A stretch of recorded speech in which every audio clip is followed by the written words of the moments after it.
Tom Doody, middle-aged American living in New Jersey near the Lincoln Tunnel. If you were to visit my website, you would type Howdy Doody into Google. You'll find the correct spelling of the famous puppet. You then combine Tom Doody in a Google search for my site. From the book 1912, Wilson, Roosevelt, Taft, and Debs, the election that changed the country. Page 95 through 100. Then, on October 27, 1912, Taft made a disastrous political error. His administration initiated a suit against the United States Steel Corporation for violating the Sherman Antitrust Act. This action enraged not only Republican conservatives, but also negatively affected Roosevelt's reputation. In particular, the Attorney General charged that U.S. Steel had become a monopoly by buying the Tennessee Coal and Iron Company 4 years earlier under circumstances that misled Theodore Roosevelt. The deal that had given U.S. Steel its monopolistic position through the acquisition of the Tennessee Coal and Iron and had been engineered by J.P. Morgan, arguably the most powerful banker in the world. In doing so, he quelled the panic of 1907, the last time private bankers rather than government regulators controlled a financial crisis. Although there had been waves of panic selling on Wall Street since March of that year, the crisis crested in late October. Too many trust companies, once seen as safe havens for investment, had become highly speculative. As historian Ron Chernow describes it, to draw money from risky ventures, they paid exorbitant interest rates, and trust executives operated like stock market plungers. They loaned out so much money against stocks and bonds that by October 1907, as much as half of the bank loans in New York were backed by securities as collateral, an extremely shaky base for a system. The trust also didn't keep the high cash reserves of commercial banks and were vulnerable to sudden runs. As the panic worsened, Morgan decided that Wall Street must rescue it from its own folly, and he was the man who could do so.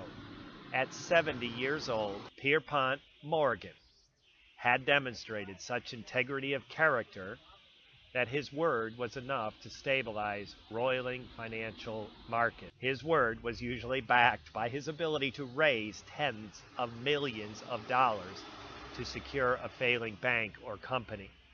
On Tuesday, October 22nd, Morgan and other bankers met at a Manhattan hotel with Roosevelt's Treasury Secretary, George Cortelyou. The next day, Cortelyou put $25 million in government monies at Morgan's disposal, a testimony to Roosevelt's regard for Morgan. Morgan summoned George F. Baker, First National Bank, and James Dillman, the National City Bank, and together they provided $3 million to save the Trust Company of America, which Morgan had designated as worth saving. That did not stop the panic. On Thursday, October 24th, stock trading had all but stopped.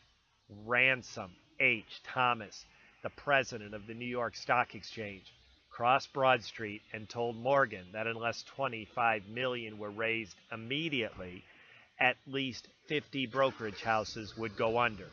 Thomas wanted to close the exchange. Morgan asked how long it usually stayed open. Thomas answered closing time was 3 o'clock. Morgan retorted, it must not close 1 minute before that hour today. At 2 o'clock, Morgan summoned the chief executive of the leading New York banks and warned them a dozen brokerage houses would fare unless they came up with $25 million within 10 to 12 minutes. By 12:16, the money was pledged. Morgan sent a man across the street to the exchange to announce the call money for loans would be available at as low as 10%. Chernow recounts that as news of rescue circulated through the exchange, Pierpont heard a mighty roar across the street. Looking up, he asked the cause. He was being given an ovation by jubilant floor traders. The panic eased. few days later, Mayor George B McClellan came to Morgan's library to tell Pierpont that the city needed $30 million to meet its obligations. Once again, Morgan, Baker, and Stillman provided the money. The final act took place Saturday night, November 2nd. The speculative brokerage house of Morgan and Schely was $25 million in debt and was threatening to go under. But it held an enormous minority stake in the Tennessee Coal and Iron Company. A collateral against its loans, if it had to liquidate the stake, would most probably collapse and bring down other houses as well. Once again, Morgan gathered together the city's leading bankers. Now Morgan wanted something back for all his efforts to save Wall Street. He fashioned an ingenious scheme to save Morgan and Schely, and he thus averted the need to sell Tennessee coal and iron in open market. He knew that U.S. Steel, perhaps his favorite creation, could profit from the Tennessee Company's iron, ore, and coal holdings in Tennessee, Alabama, and Georgia. Here was the deal. U.S. Steel would buy Tennessee coal stock from Morgan and Schely. In the bank's presidents he had assembled in his library would provide a pool of $25 million to protect weaker trusts. While the bank presidents pondered the proposal, Morgan locked the enormous bronze doors of the library. At 4:45 a.m., Morgan shoved a gold pen into the hands of Edward King, leader of the group. Here's the pen, here's the place. Exhausted by all-night bargaining, King and others agreed to sign. Elbert Gary, chairman of U.S. Steel, would agree to the plan only if Roosevelt approved the takeover of Tennessee coal before the stock market opened the following Monday. Otherwise, the purchase might be seen as illegal act in restraint of trade. On Sunday night, Gary and Henry Clay Frick, a director of U.S. Steel, traveled to Washington in a special Pullman car hitched up to a locomotive. They interrupted Roosevelt in the middle of breakfast the next morning.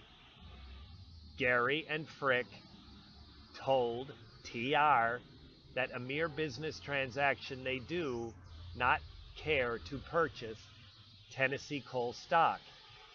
That little benefit will come to the Steel Corporation from the purchase, and they were aware that the purchase would be used to handle or an attack on them on the grounds that they're striving to secure a monopoly for the business and prevent competition. But they feel it immensely to the interest, as to the interest of every responsible businessman, to try to prevent the panic and general industrial smash-up at this time. To their delight, Roosevelt answered that while, of course, I could not advise them to take the action proposed, I felt in no public duty of mine to interpose anti-objection. A few minutes before the stock market was to open, Gary called Morgan partner George Perkins and told him that Roosevelt had agreed to the plan. The stock market rallied. The panic soon came to an end. In the congressional inquiry of 1911, Gary testified that the brokerage house of Morgan and Schely would have been saved if U.S. Steel had simply made a loan of its bonds to the house. The purchase of Tennessee coal and iron by U.S. Steel at a bargain price was very much to U.S. Steel's advantage. Much of the steel in the United States would eventually be produced from iron ores in Alabama region. Either Roosevelt was aware of the Steel Corporation using the panic as an excuse to buy up a competitor at a very low price, in which case Steel had violated the Sherman Antitrust Act, or Roosevelt had been duped. Nothing angered TR more than to seem a fool. And when he appeared before the Congressional Committee, he insisted that his behavior was both wise and necessary. The results, he told the committee, were beneficial from every standpoint. I would have shown myself a timid and unworthy public officer if I had not acted as I did. I never had any doubt of the wisdom of my action, not for a moment. In a letter to his former Secretary of the Interior, James R. Garfield, Roosevelt reminded him that Taft was a member of his cabinet, and when he decided to permit Tennessee U.S. Steel to acquire Tennessee coal, we went over it in full detail, not only at one, but 2 of 3 meetings. He was enthusiastic in the practice of all that was done. It ill became him either by himself or through other. Afterwards, the act was now acted. This has been Tom Doody, middle-aged American living in New Jersey near the Lincoln Tunnel. If you were to visit my website, you would type Howdy Doody into Google. You'll find the correct spelling of the famous puppet. You then combine Tom Doody in a Google search for my site. Thank you for listening. Have a good day, good evening, or restful night's sleep. Ciao.